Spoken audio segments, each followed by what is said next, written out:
Amados do Senhor Jesus Cristo, que bênção podemos louvar e adorar ao nosso Deus. Que privilégio Jesus nos concede de podermos juntos entoarmos cânticos, orarmos, podermos ter lembranças sobre nosso chamado às missões, à missão de Deus. Temos o privilégio de ouvirmos e vermos nossos filhos ouvindo da palavra de Deus, mas agora chegamos nesse momento que é do mais importante, onde Deus se faz presente entre nós, falando conosco. Por isso eu quero convidá-los a abrir a palavra de Deus em Atos dos Apóstolos, capítulo 4.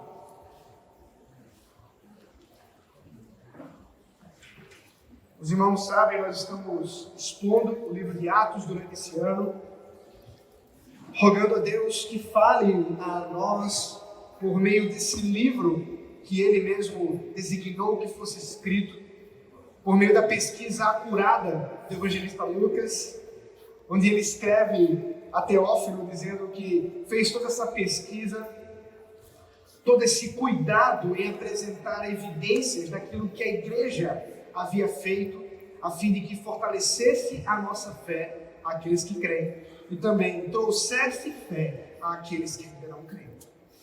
E mais uma vez, essa noite, nós seremos exortados pela palavra do Senhor, nesse livro.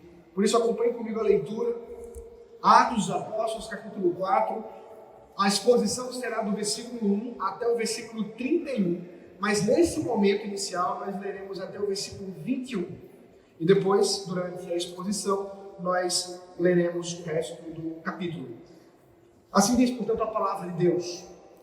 Enquanto Pedro e João ainda falavam ao povo, chegaram os sacerdotes, o capitão do templo e os saduceus, ressentidos porque os apóstolos estavam ensinando o povo e anunciando em Jesus a ressurreição dentre os mortos. Prenderam Pedro e João e os recolheram ao cárcere até o dia seguinte, pois já era tarde. Porém, muitos dos que ouviram a palavra creram, subindo o número desses homens a quase 5.000. No dia seguinte, as autoridades, os anciãos e os escribas se reuniram em Jerusalém com o sumo sacerdote Anás, com Caifás, João, Alexandre e todos que eram da linhagem do sumo sacerdote. E, colocando os apóstolos diante deles, perguntaram: com que poder ou em nome de quem vocês fizeram isso? Então, Pedro, cheio do Espírito Santo, lhes disse: autoridades do povo e anciãos, visto que hoje somos interrogados a propósito do benefício feito a um homem enfermo e do modo como ele foi curado, saibam os senhores todos e todo o povo de Israel que, em nome de Jesus Cristo, o Nazareno, a quem vocês crucificaram e a quem Deus ressuscitou dentre os mortos, sim, em seu nome é que este está curado na presença de vocês. Esse Jesus é a pedra que vocês, os construtores, rejeitaram, mas ele veio a ser pedra angular. E não há salvação em nenhum outro, porque debaixo do céu não existe nenhum outro nome dado entre os homens, pelo qual importa que sejamos salvos. Ao verem a ousadia de Pedro e João, sabendo que eram homens iletrados e incultos, ficaram admirados e reconheceram que eles haviam estado com Jesus.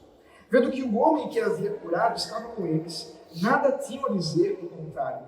E mandando-os sair de Sinédrio, discutiam entre si, dizendo: que faremos com estes homens? Pois todos os moradores de Jerusalém sabem que um sinal notório foi feito por eles, e não podemos negar. Mas para que não haja maior divulgação para o povo, vamos ameaçá-los, para não falarem mais deste nome a quem quer que seja. Chamando-os, ordenaram-lhes que de modo nenhum falassem, nem ensinassem no nome de Jesus. Mas Pedro e João responderam: os senhores mesmo julguem se é justo diante de Deus ouvirmos antes aos senhores do que a Deus. Pois nós não podemos deixar de falar das coisas que vimos e ouvimos. Depois, ameaçando-os, mais ainda os soltaram, não tendo achado como os castigar por causa do povo, porque todos glorificavam a Deus pelo que tinha acontecido. Ora, o homem que tinha sido operado esse milagre de cura tinha mais de 40 anos de idade. Até aqui, pelo momento, a palavra do Senhor. Vamos orar mais uma vez. Santo Deus, rogamos nesse momento por iluminação da Tua palavra, iluminação que procede do Teu Espírito Santo, que já está entre nós. E nós rogamos, Senhor, humildemente, suplicamos, ó Pai, que consigamos compreender a Tua palavra. E não só uma compreensão intelectual, mas especialmente, Senhor, que sejamos transformados por ela, à medida que podemos compreendê-la, a fim de que hajamos mediante aquilo que o Senhor mesmo ordena de nós. Para a Tua glória, em nome de Jesus. Amém. Amém. Queridos irmãos, nós vivemos numa sociedade que teme a dor. É claro, isso não é novo. Não é de hoje que as pessoas fogem do sofrimento. Mas hoje, por causa de recursos que temos à mão, é bem verdade que estamos muito mais dispostos a fugir dela. E usamos muitos recursos, especialmente medicamentosos. E não é à toa que todos nós provavelmente temos um Tilenolzinho aí na bolsa, especialmente as mulheres.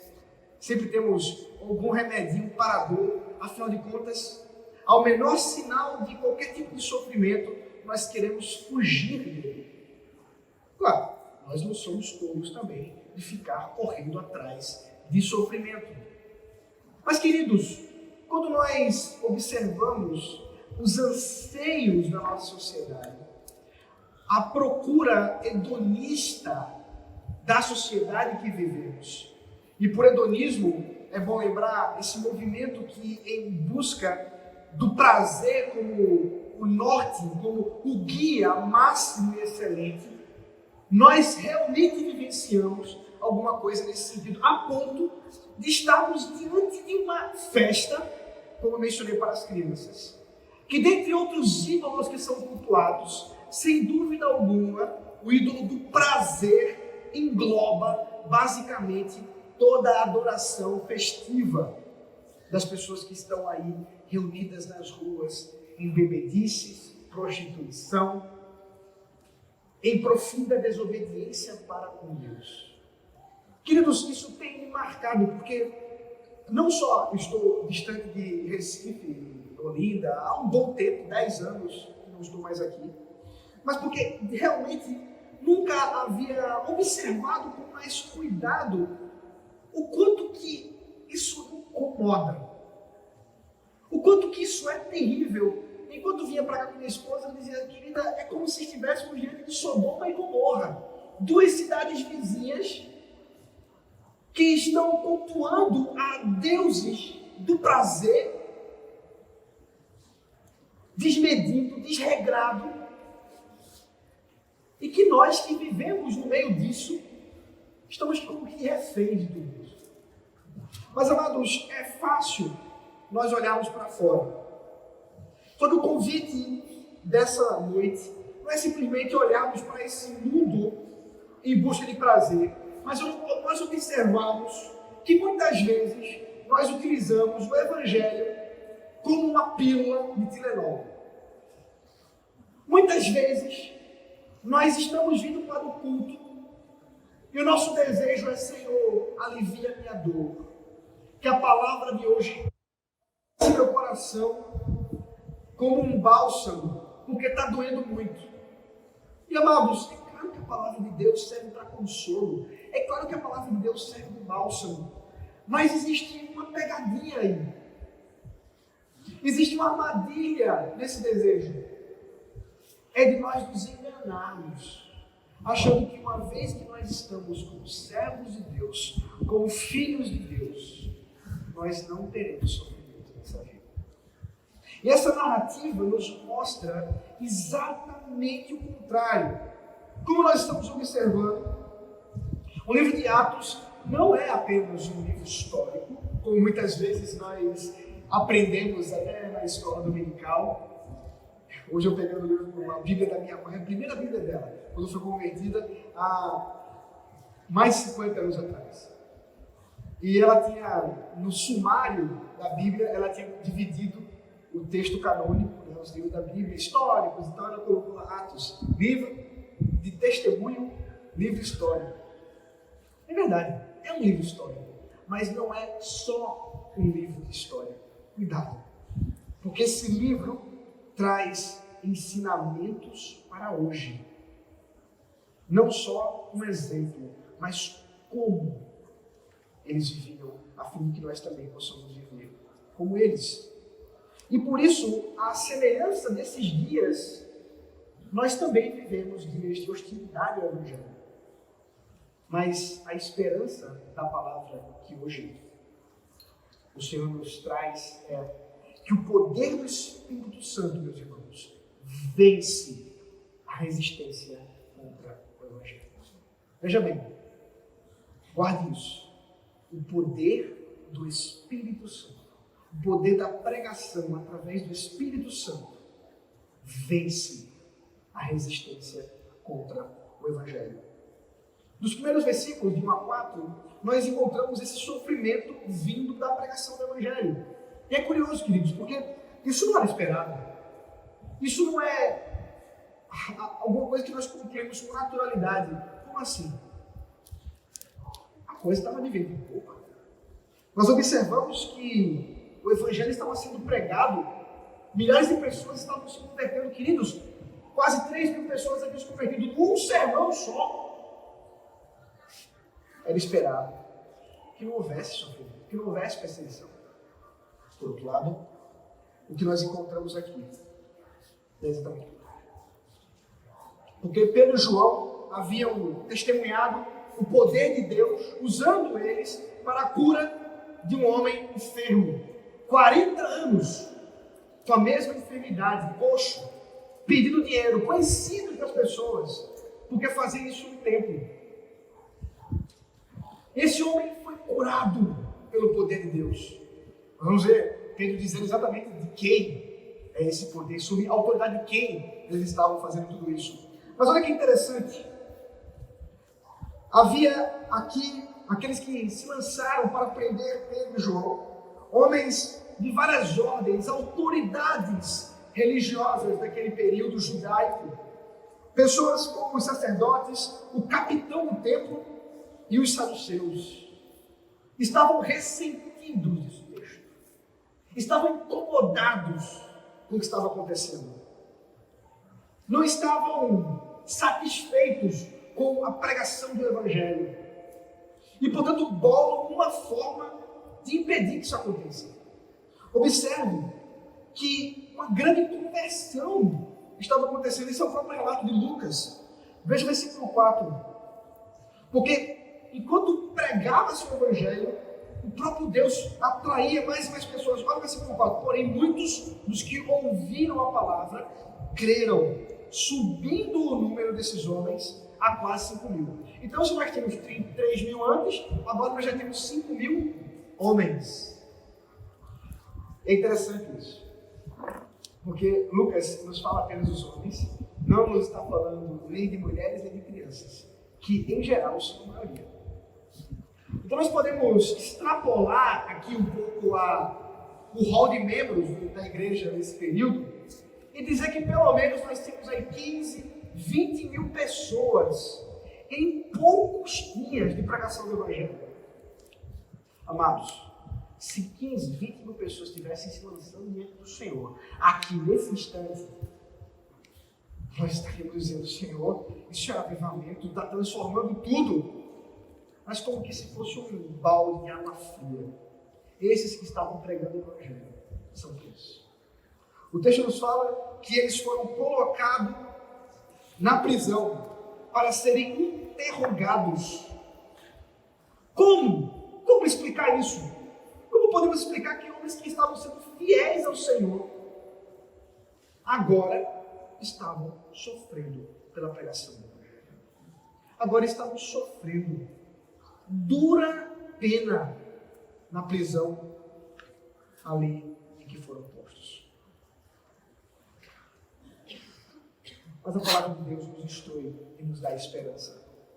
Porque Pedro sendo confrontado com tudo que estava acontecendo, levanta-se com ousadia, isso nós vamos ver a partir do versículo 8, quando Pedro responde às autoridades que lhe questionam. É interessante vermos que ele está diante do Sinédrio. E aqui tem uma coisa curiosa. Os homens que são listados, os nomes que são listados aqui no Sinédrio, são nomes que já são lembrados. Onde nós já vimos isso, né? No tribunal de Jesus. Então lá estava Pedro e João sendo levados ao tribunal, à semelhança do seu Senhor. Amados, que privilégio. Esses irmãos não estavam olhando para o sofrimento da prisão, mas para o privilégio de poder vivenciar aquilo que o próprio Mestre também vivenciou. E portanto Pedro, cheio do Espírito Santo, diz o texto, começa a pregar o Evangelho e confrontar. E que pregação, meus irmãos! Que pregação confrontadora! Que pregação interessante! Nós observamos que, diferente de Jesus, foi-lhes dada a palavra. A Jesus, eles esbofetearam, e quando Jesus começou a falar, foi calado, mas agora talvez eles estivessem com medo. Com medo, primeiro, do que fizeram com o próprio Jesus. Porque mataram, e agora tem um movimento de 15, 20 mil pessoas crescente, adorando a esse homem. E com medo, porque esses homens curaram. Isso é uma coisa inquestionável. Então passam a ouvir aquilo que foi dito por Pedro. E Pedro diz, olha só, vocês querem saber de onde vem isso aí? Isso não vem de mim. A fonte, o poder, o nome, a autoridade vem de Jesus Cristo. Aquele mesmo que vocês mataram. Eu acho que Pedro não fez um curso de homilética com o pessoal de hoje. Porque se ele tivesse feito um curso de pregação, de oratória, ele teria aprendido que você não pode ofender o público em que você está falando. Porque se você quer que as pessoas ouçam o que você está falando, você não pode fazer esse tipo de coisa. Mas Pedro, cheio do Espírito Santo, não está muito aí para curso de oratória dos nossos dias. Ele não está muito aí para nenhum tipo de conselho, coach, de como você deve apresentar um evangelho enlatado que muitas vezes é pregado por aí. Não. Ele confronta esses homens dizendo, vocês crucificaram a Cristo. Ousadamente, cheio do Espírito Santo. Mas percebam, ele não está sendo grosso aqui. Isso é importante que nós entendamos. Ele não está sendo desrespeitoso. Ele está falando a verdade. Porque o próprio Pedro, observem bem, que na sua primeira carta, capítulo 3, versículo 15 ao 17, instrui princípios de como devemos responder em meio a um tribunal, perguntados a respeito da esperança que é em nós. Depois você pode verificar o texto. 1 Pedro, capítulo 3, 15 a 17. E lá, há dois princípios que norteiam a nossa palavra para aqueles que nos perguntam sobre a esperança que é em nós.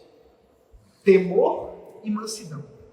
Temor a Deus, mas mansidão, doçura na proclamação do Evangelho. Então, da parte de Pedro, nós observamos um confronto e uma exortação, mas ao mesmo tempo, a doçura de quem sabe que esse mesmo Jesus poderia fazer com que aqueles que estavam lhe ouvindo fossem convertidos pelo seu santo poder. E o sermão, portanto, gira em torno da apresentação de Jesus Cristo. É no nome dele, no poder dele, que foi feita a cura. Ele que é a pedra angular, como inclusive havia sido profetizado anteriormente. Mas ele é o único em que há salvação. Não há salvação fora de Cristo. A pregação do Evangelho, a pregação da Igreja de Jesus Cristo, não é uma pregação inclusivista, mas é uma pregação exclusivista. O que significa? que nós não cremos que alguém possa ser salvo, se não por outro nome, senão Jesus Cristo. Não há outro nome em quem podemos crer para a nossa salvação. Essa pregação do Evangelho é fundamental. Ela separa.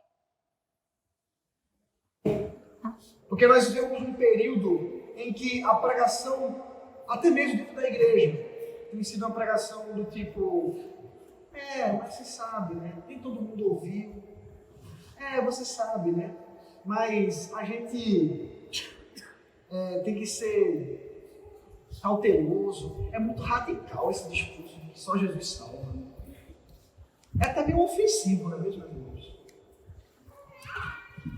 Mas Pedro, cheio do Espírito Santo, deixa claro que somente por ele, versículo 12, não há salvação em nenhum, porque debaixo do céu não existe nenhum outro nome dado entre os homens, importa que sejamos salvos.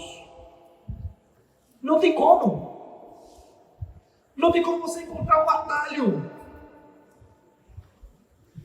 Não tem como por outras religiões, por outros meios, só em Jesus. É por isso que o chamado da missão, o chamado de pregação do Evangelho aos povos não alcançados é tão urgente, queridos. É por isso que quando nós colocamos aqui uma estatística como essa que foi colocada, nós olhamos para isso e deveríamos colocar cinzas sobre a nossa cabeça e jogarmos diante de Deus e dizer: Senhor, nós confessamos o nosso pecado de omissão, porque nós não estamos pregando o Evangelho. Nós não estamos criando meios e formas de fazer com que pessoas e mais pessoas estejam lá. Nem todo mundo consegue chegar lá. Nem todo mundo consegue ficar 3 horas no pau de arara para chegar lá. Porque você é físicas. Mas você consegue pregar o Evangelho no seu vizinho. Aquele meio, coloca o som do seu Valência, essa época agora bem alto. Aquele meio. Você pode pregar o Evangelho para ele. Você pode anunciar a Cristo. Porque não há salvação em nenhum outro. Não há. É por isso que nós encontramos, a partir do versículo 13, esse poder da pregação do Evangelho. Vejam só o que incrédulos dizem a respeito daquilo que ouviram. Versículo 13. Ao verem a ousadia de Pedro e João, sabendo que eram homens iletrados e incultos, ficaram admirados. Isso é interessante.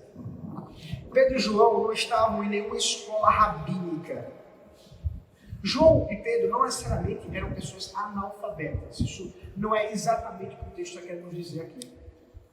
Por indoutos e iletrados, o que o texto nos diz é que esses homens não faziam parte de nenhum tipo de escola acadêmica, rabínica, que lhes desse algum tipo de autoridade, algum tipo de autorização para poderem falar, como ele fala no Pedro. Mas é claro, porque ele não falava da parte de homens, ele falava da parte do próprio Deus. Era o Espírito Santo que estava fazendo isso com eles. Nós já vimos em Pentecostes, nós já vimos na própria cura do coxo, que o poder de Deus, a pregação do Evangelho, é de deixar pessoas atônitas, é de deixar pessoas admiradas. Muitas vezes nós perguntamos: o que falta? Por que a pregação do Evangelho parece que perdeu seu efeito e por isso pessoas têm recorrido a outros meios, estratégias mundanas e humanas para tentar alcançar? Porque parece que as pessoas que estão pregando não creem naquilo que estão falando. Amados do Senhor Jesus Cristo, cheios do Espírito Santo, Pedro fez o que nós hoje podemos e devemos fazer porque fomos capacitados por Deus para isso. Porque a autoridade é dele. A autoridade é de Deus. É do próprio Senhor Jesus Cristo que enviou o seu Espírito Santo. De modo que, mesmo quando esses homens do Sinédrio, reunidos ali, pensando como é que nós podemos impedir que eles continuem a falar aquilo que estão falando de maneira tão ousada, tão convincente, foram até eles. Disseram, olha, a gente não vai prender vocês, tá meio complicado, a turba está aí olhando tudo que está acontecendo. Mas olha, não faça mais isso não, porque senão ele vai ter que prender você. Não faça mais isso não, porque senão não vai dar certo não. Não vai ter como deixarmos vocês fazer o que estão fazendo. E Pedro dá essa resposta que nos é até hoje princípio para a nossa relação com o Estado. Mais importante é ouvir a Deus do que aos homens. Não tem lei humana que possa se sobressair à ordenação divina. A ordenação divina é proclamar, pregar, anunciar o Santo Evangelho de Deus. Por isso, aquela tentativa não logra êxito. Nós vamos ver que a pregação do Evangelho vai continuar, mesmo tendo sido ameaçados com sofrimento. Eles disseram, nós vamos continuar a pregar. Versículo 23 ao 31, veja comigo o texto. Uma vez soltos, Pedro e João procuraram os irmãos que lhes contaram tudo o que os principais sacerdotes e anciãos lhes tinham falado. Ouvindo isto, unânimes, levantaram a voz a Deus e disseram, Tu, soberano Senhor, fizeste o céu, a terra, o mar, disseste por meio do Espírito Santo por boca de Davi, nosso pai, teu servo. Por que se enfurecem os gentios e os povos imaginaram coisas vãs? Os reis da terra se levantaram, as autoridades se juntaram contra o Senhor e contra o seu ungido. Porque de fato nesta cidade, Herodes e Pôncio Pilatos, com os gentios e gente de Israel, se juntaram contra o teu santo servo Jesus, a quem ungiste, para fazerem tudo o que a tua mão e o teu propósito predeterminaram. Agora, Senhor, olha para as ameaças deles e concede aos teus servos que anunciem a tua palavra com toda a ousadia, enquanto estendes a tua mão para fazer curas, sinais e prodígios, por meio do nome do teu santo servo Jesus. Tendo-lhes orado, tremeu o lugar onde estavam reunidos. Todos ficaram cheios do Espírito Santo e com ousadia anunciavam a palavra de Deus. Amados, o texto encerra, a narrativa termina com o encontro daqueles que estavam presos com os outros discípulos. E agora nós vemos como a igreja, como um todo, deve se portar diante dessas crises da resistência da pregação do Evangelho. Como que podemos orar? Como que podemos pensar a respeito do sofrimento diante daquilo que somos chamados como servos de Deus a pregar o Evangelho? Primeiro, nós vemos que há uma comunhão. Esses irmãos, mais uma vez, unânimes, estavam ali reunidos em comunhão, recebendo os apóstolos que estavam presos, ouvindo tudo aquilo que estava acontecendo. A igreja estava reunida. Nós, mais uma vez, somos convidados, irmãos, a manifestar a nossa comunhão uns com os outros. No momento de sofrimento, no momento de dor, é a comunhão, em primeiro lugar, que vai nos trazer conforto e consolo. Muitas vezes, por engano mesmo do nosso coração, vaidade pecaminosa, nós somos levados ao isolacionismo, nós somos levados a nos separar do corpo de Cristo quando estamos em sofrimento. Mas esse não é o nosso chamado. No meio do sofrimento, nós somos chamados a nos voltar para a comunhão da igreja. Nós somos chamados a estar cada vez próximos uns dos outros, para recebermos conforto no amor de Cristo. A segunda coisa, diz o texto, é que eles tinham confiança no Deus que é soberano. Eles começam a orar, e que oração maravilhosa. Precisamos aprender a orar, meus irmãos, como eles oraram. Uma oração de confiança. Orando ao Senhor, dizendo que Ele é soberano, Criador. Citando aqui o Salmo 2, que é um salmo que aponta para a majestade do Messias. E é interessante observarmos alguns detalhes do Salmo 2, depois você pode ir lá olhar. Primeiro, ele é um salmo claramente messiânico, cristológico. Segundo, ele é um salmo que trata do reinado de Cristo como autoridade.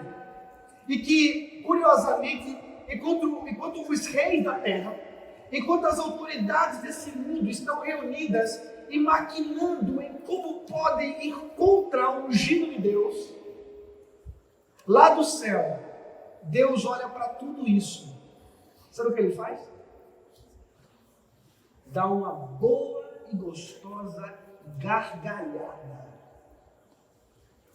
Porque Deus tem um senso de humor muito legal. Enquanto esses homens que para Deus são como que formigas, maquinam, imaginem só se você pudesse chegar na sua casa agora e você flagrasse uma reunião das formigas da sua casa.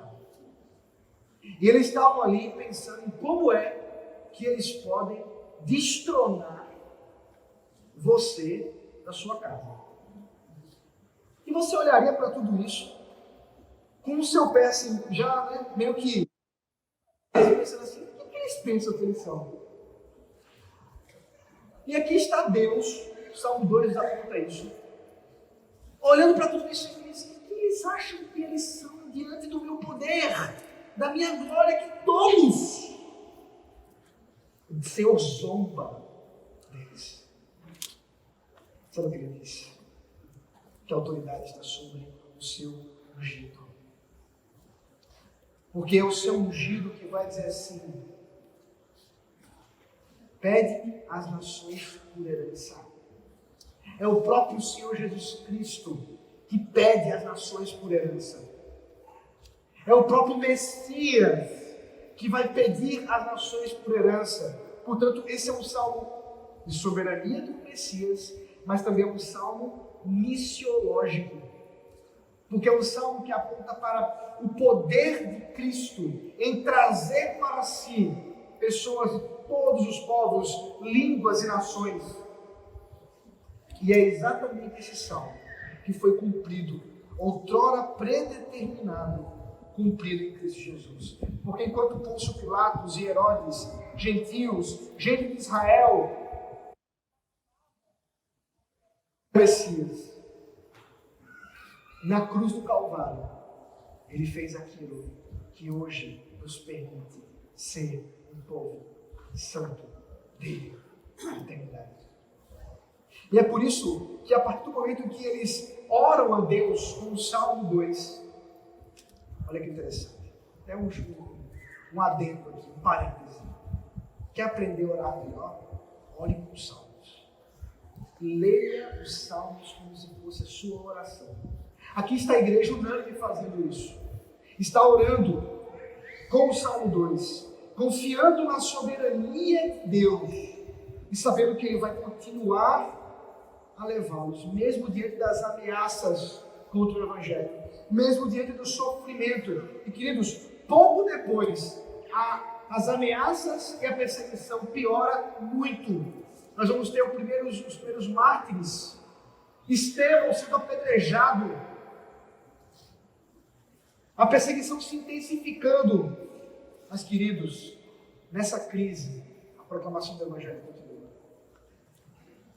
A igreja não se cala diante disso. Pelo contrário, veja o versículo 37. Tendo eles orado, tremeu o lugar onde estavam reunidos. Todos ficaram cheios do Espírito Santo e começaram a dar rajadas de fogo pelas suas bocas. Não. Cheios do Espírito Santo, o que eles fizeram? Com ousadia, anunciavam a palavra de Deus. Isso é ser cheio do Espírito Santo. Uma igreja cheia do Espírito Santo é uma igreja que não se cala diante da resistência. É uma igreja que não se cala diante da desgraça e perversão de uma sociedade que cultua o prazer. É uma igreja que não cultua o prazer e se sacrifica e está pronta para morrer por causa de Jesus. Amados, não importa o que os homens digam, não importa o que se pensa por esse mundo aí fora. O Evangelho não é uma analgésica. Teve um desses homens cabeças da nossa pós-modernidade que disse que a religião, e se referia ao cristianismo, é como se fosse um ópio. Outro, tratando da mesma forma, disse que os cristãos são psicóticos, precisam de tratamento. Seja Marx, seja Freud, os dois não conseguem enxergar a verdade do Evangelho, porque contra Deus se levantaram. E ao dizer que o Evangelho é como se fosse um entorpecente para as mentes incautas, não percebeu que, na verdade, o Evangelho é aquilo que liberta verdadeiramente e abre os nossos olhos para enxergar a verdade como ela é. Nós não somos loucos, amados. Como o próprio apóstolo Paulo vai dizer para a igreja aos Coríntios, a loucura é tratada a pregação é tratada como loucura, mas ela é poder de Deus e sabedoria de Deus. Por isso, nós somos chamados hoje, convocados pelo Senhor, a confiarmos nele. Talvez você tenha vindo aqui pensando em uma palavra de conforto e consolo para o seu coração sofrido. Então deixa eu me dar esperança em primeiro lugar. A esperança é o seguinte: está doendo, meu irmão? Está doendo, meu irmão? Vai doer até o fim. Porque a nossa dor só cessa quando Ele vier em glória nos buscar. Até lá, estaremos no mundo caído, quebrado, onde há doença, onde há morte, onde há sofrimento, luto. Eu não posso me enganar. Mas a esperança também é que a pregação do Evangelho, a ousadia do Espírito Santo, nos faz, mesmo diante de ameaças, mesmo diante de impossibilidades com a saúde, mesmo diante de uma série de coisas que poderiam nos impedir, a continuar a pregar o Evangelho, a continuar a proclamar o Evangelho, hoje, sempre. Nós somos chamados isso hoje, porque Pedro fez isso, e nós também podemos fazer, porque o mesmo poder que operava nele opera em nós. Porque foi o próprio Senhor Jesus Cristo quem chamou a sua igreja, e foi o próprio Senhor Jesus Cristo que fez aquilo que nenhum de nós poderia fazer, porque Ele não fugiu do sofrimento, antes enfrentou um sofrimento que nenhum de nós aguentaria. Aquela cruz horrenda, em que trouxe sofrimentos físicos e espirituais incalculáveis, inimagináveis, mas que por causa disso nós temos redenção, por causa disso nós temos salvação hoje, e o seu sangue não foi derramado em vão, e cada gota de sangue da cruz do Calvário alcançou plena redenção para todos aqueles por quem Ele morreu, para a sua glória. Ele pensava em mim, Ele pensava em você, Ele pensava em nós. Por isso podemos adorá-lo, por isso podemos proclamar a sua santa verdade. Esse é o nosso chamado hoje, pregar com ousadia, porque Ele nos capacita. Temos comunhão uns com os outros, para que possamos ajudar uns aos outros no meio desse sofrimento, encorajando para a pregação do Evangelho. E assim, amados do Senhor Jesus Cristo, não nos calemos. Não podemos parar. Se estamos no meio de Sodoma e Gomorra, nós vamos anunciar o Evangelho. se estamos no meio de uma nação hostil e, pasmem, dita a maior nação católica do mundo, cristã, se formos tratar de maneira global, isso não diz nada quando um culto pagão metodista está aí perto de nós. Vamos proclamar o Evangelho pela causa de Cristo, o nosso Rei. Porque para mim, morrer e viver é Cristo, e morrer é lucro. Você pode dizer isso também? Porque para mim, o viver é Cristo e o morrer é lucro. Porque para mim, o viver é Cristo e o morrer é lucro. Vamos ficar em pé e vamos responder ao Senhor cantando de que realmente isso é verdade. Vamos cantar mais uma vez a música, a nova, pela causa.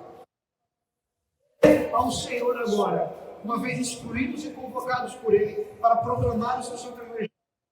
Você sai daqui encorajado por isso. E vamos, portanto, adorar o Senhor, dizendo que realmente fazemos um compromisso hoje de anunciar o seu santo evangelho. Cantemos pela causa da salvação do Senhor.